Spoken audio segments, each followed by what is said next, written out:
When I started to learn how to TIG weld, I did it wrong. And after banging my head against a wall for years trying to learn it, I finally figured out the way I should have learned. I've talked about this on my channel before, about how I got into TIG welding. I started out sweeping the floors at my shop, just doing basically any job I could to try and get somebody to teach me how to TIG weld. I got a few tips here and there from people around the shop, but overall, I didn't get anybody to really help teach me. So I wanted to learn bad enough that I basically just got to work trying to learn and teach myself on my own time, only to find out how difficult it was. I was making a mess of everything I touched. Outside corner joint, yep, I'll screw that up, no problem, thank you. Fillet joint, mess that up every time as well. Everything I touched and tried to learn, I made a mess of, and I could not understand what I was doing wrong. Now, spoiler alert, since then I've obviously figured out a way to learn how to TIG weld. So me nowadays, looking back to when I started, what was I doing wrong? I can tell you with 100% certainty that I wish I had practiced basics and fundamentals first before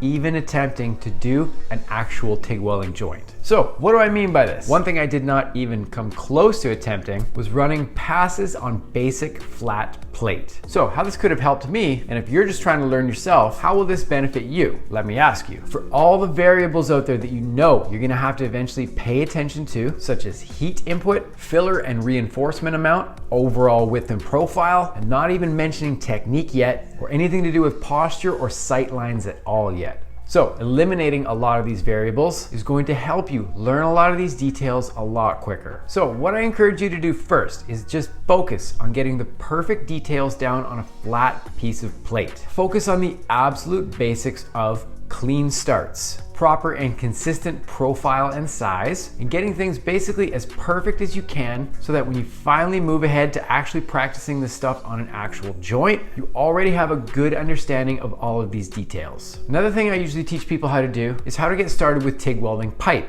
So when we're practicing this, do you think we start with actually trying to properly penetrate a full joint? No way, dude. In this circumstance here, I would probably start somebody with just running basic lines around a circumference of a piece of pipe. Following lines on a piece of pipe, or especially on a flat piece of plate, absolutely the best way to dial in these details. Like I said, pay attention to overall heat input, especially as you approach the end of a plate. Does your pass stay the proper shape? Things are absolutely going to start to overheat in this area. This is a great place to practice heat control. Try and get this perfect as you can from start to finish, and all the while maintaining the same profile for the length throughout. The next thing will be proper stepping consistency. It's pretty common that as somebody begins moving, they start out with a certain consistency of stepping, and by the time they reach the end of their plate, it begins to look completely different than it did in the beginning. Try and control this as much as possible throughout your entire pass, especially as I said, traveling towards the end. Things get a little bit different in that last couple inches. As you travel towards the end, see how good of a job you can do controlling it. The next thing will be consistent reinforcement. If you run a pass and throw a ruler across it lengthwise, how does it look? Especially if you have a stop-start in the middle, how did you do with your overall consistency of everything? You can understand how working on these details on an actual joint when you're first learning, this is gonna make things way more difficult for yourself. Keep it simple. I did another episode on some really important things to look for when you first start. That episode is right here, it's in the description below. Go check out that episode, it's gonna give you more tips to help you get rolling and hopefully keep things from getting a little bit too frustrating when you're first starting to learn how to TIG weld. I just wanted to take a second to jump on here to say a quick thank you to everybody who's following what I'm doing on this channel. Just the other day I hit 100,000 subscribers. Normally, I'm not the type of dude who pays attention to a lot of numbers like this, but this was one I couldn't really ignore. So it's pretty crazy to think of how many people are watching the show now, but I just want to take a moment to say a sincere thank you to everybody who's either just found the channel or been along from the beginning. I appreciate it so much. I've got so much cool stuff planned for this channel. I got lots of projects coming up, lots more ideas for cool episodes. I'm gonna keep changing things up as I go. It's a lot of fun to find out what people enjoy for the channel. It's a lot of fun to experiment with what I enjoy making for the channel, but whatever it is, I appreciate you watching. I thank you from the bottom of my heart, and we're gonna keep learning and having fun with TIG welding. So stick along for the ride for Pacific Arc TIG Welding. My name is Dusty. Fill and chill. We will talk soon. Peace. Whoop.